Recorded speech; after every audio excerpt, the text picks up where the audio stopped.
Okay, so we are going to move on to segmented worms. So what is a segmented worm?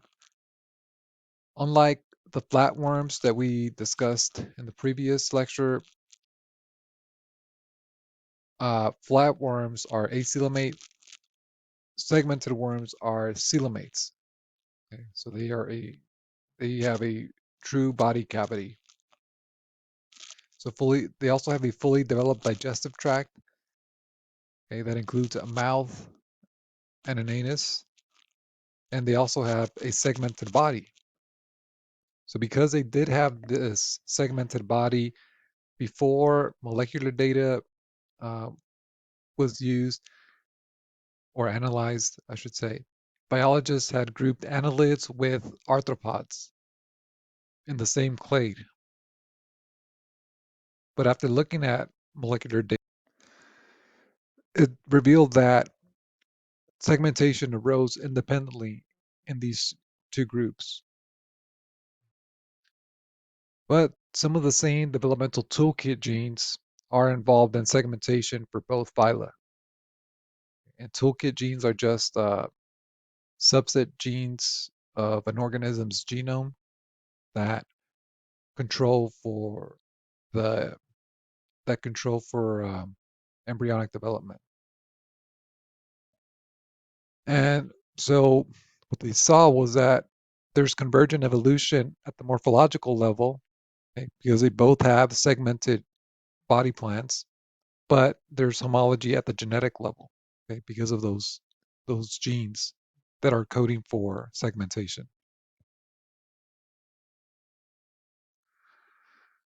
Common ancestor of annelids had a key synapomorphy in addition to segmentation. They have numerous chitinous bristles that are called chetae or setae, and these extend from appendages called parapodia. The homologous expression patterns of genes, such as those distal genes in appendages of diverse phyla, suggest that a common origin of genetic toolkit genes for appendages. So here you can see a polychaete, a marine polychaete with various parapodia, and at the tip of those parapodia, you can see the chetae, those chitinous bristles. In a terrestrial earthworm, you don't really see those bristles. They do have them, but they're very few and they're very tiny. Okay. If you looked under a microscope, or you put the worm under a dissection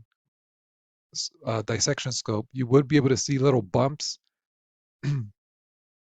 but it's very difficult to see the chetae.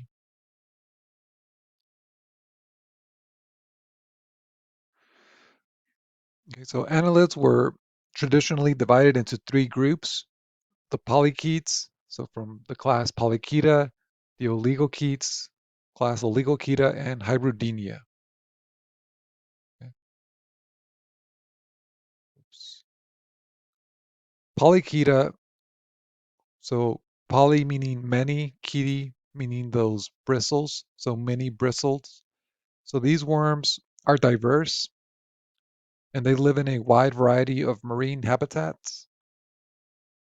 They're highly mobile, okay, and they often have the large parapodia with the chaete. So, and there's also more sedentary polychaetes that have reduced parapodia and smaller chaete. So they don't all have a lot of chaete like this example here.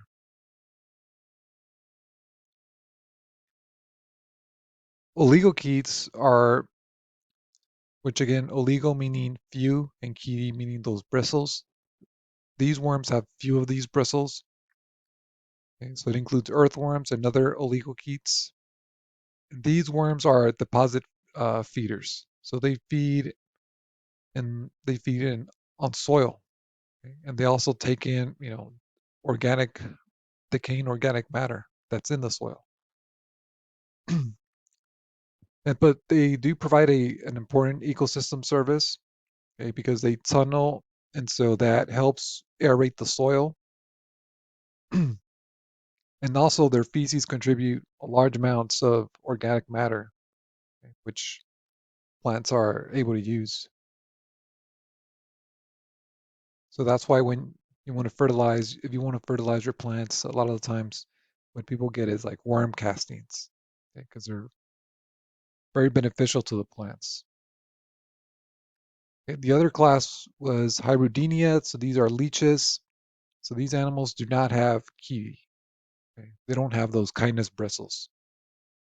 These are ectoparasites that attach themselves to humans, to fish, or other hosts to suck the blood and other body fluids. But there's also some that are uh, predators, so they're not parasites; they're predators. Okay? Or they can also be scavengers.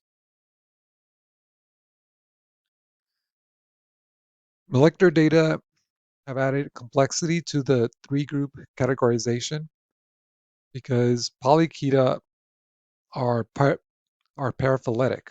Okay, so they do not they don't have a common ancestor with all the descendants. Okay, and also there's unsegmented worms called the Sipunculida and Echiura, which traditionally they were thought to be independent phyla, but are now grouped into Annelida. So these are unsegmented worms, but it is believed that they were once segmented and they just lost that segmentation. So you can see one here. This is uh, a Sipunculida. It's a type of marine polychaete. Okay. So now moving on to mollusks. Mollusks are highly diverse, and they are a monophyletic group of Lophotrochozoans. The typical mollusk body plan consists of a foot, which is a large muscle that's located at the base of the animal that they use for movement. They also have a visceral mass, which is a region that contains internal organs and also the gills. And also, they have a layer that's a tissue layer that's called the mantle, and this is an outgrowth of the body wall, and this covers the visceral mass, and it forms an enclosure called the mantle cavity. So, if you were looking at something like a clam, you would see the foot would be somewhere at the bottom. Well, actually, here's the body plan. So, here's the foot at the base of the animal. The visceral mass would be it's the structure that contains the organs and also the gills, the external gills. And then you have the mantle, which is underneath the shell. So the light blue here is showing the shell. The mantle is the tissue that's beneath that. Okay? And actually it's responsible for secreting the shell. The radula would be a feeding structure. So this would be like the head region of the animal here, because this is where the radula is.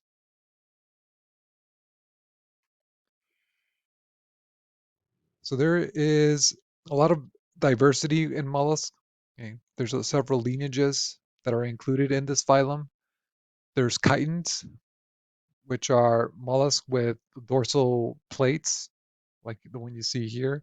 These are these always have 8 dorsal plates. So if you count them, 1, 2, 3, 4, 5, 6, 7, 8. Okay, that's a distinguishing characteristic of those animals. Then you have bivalves. Okay, so that includes things like clams, oysters, mussels, and they're called bivalves because each shell is considered a valve. So bivalve because they have two valves. Then you have the gastropods that includes snails, slugs, nudibranchs, things like that. Then you have the cephalopods, which include squid and octopuses, as well as other ones like like cuttlefish and nautiluses. Snails and chitons, these have a large muscular foot at the base of the body, and it works as a hydrostatic skeleton called the muscular hydrostat. Okay, and this moves in waves of muscle contractions that sweep back and forth, allowing the animal to crawl. In bivalves, the foot is modified for digging. Okay, so they're not doing any crawling with the foot. In cephalopods, the foot is modified into the tentacles. So something like an octopus, instead of having the foot, it has those arms.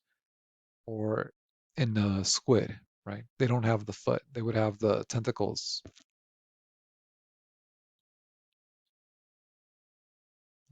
Okay, here you can see what the wave-like motion would look like on the ventral side of the foot. So ventral meaning underneath. Visceral mass in all mollusks is where the organs and the surrounding fluids are located. And this is separate from the muscular foot. So the separation of the foot from the visceral mass may have enabled greater diversification of both features across the phylum.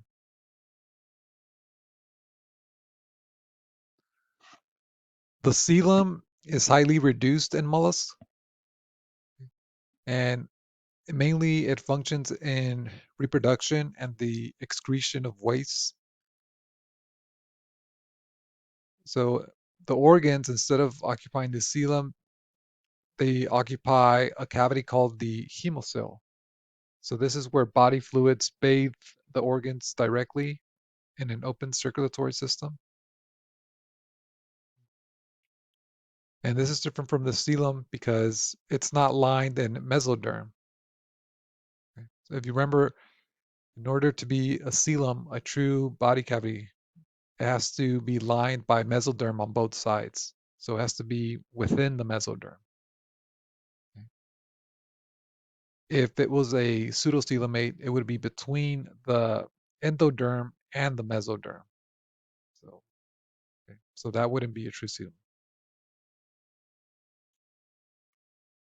Then you have the anterior end of the visceral mass. This is where the mouth has a feeding structure called the radula. So this structure, it sort of looks like a tongue, but it's not really a tongue. It's just it is a feeding structure, and it functions like a rasp, okay? Or like you can also think of it like I don't know, like a cheese grater. So it'll scrape either algae or whatever the mollusk is eating off of substrates like rocks. Okay. So it's thought that the radula probably evolved early in molluscan evolution because the majority of the mollusks have them. So things like snails, slugs, so the gastropods. Um, you can also see it in the chitons and also the cephalopods. However, it is lost in bivalves. So bivalves don't have a radula, and that's mainly because they don't they don't need it, right?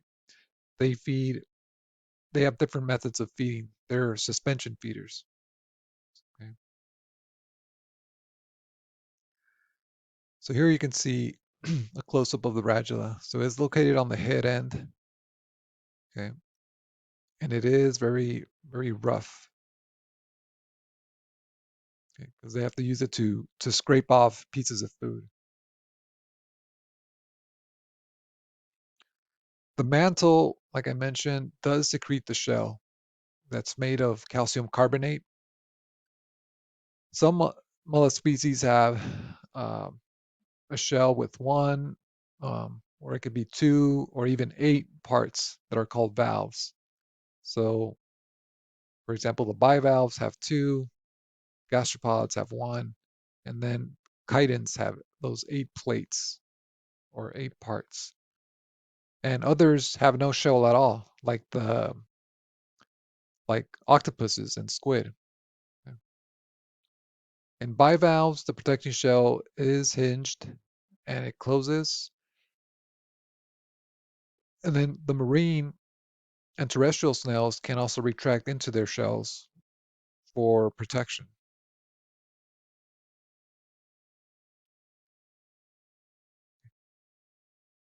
Okay, I'm going to pause here and then I'll continue with another video.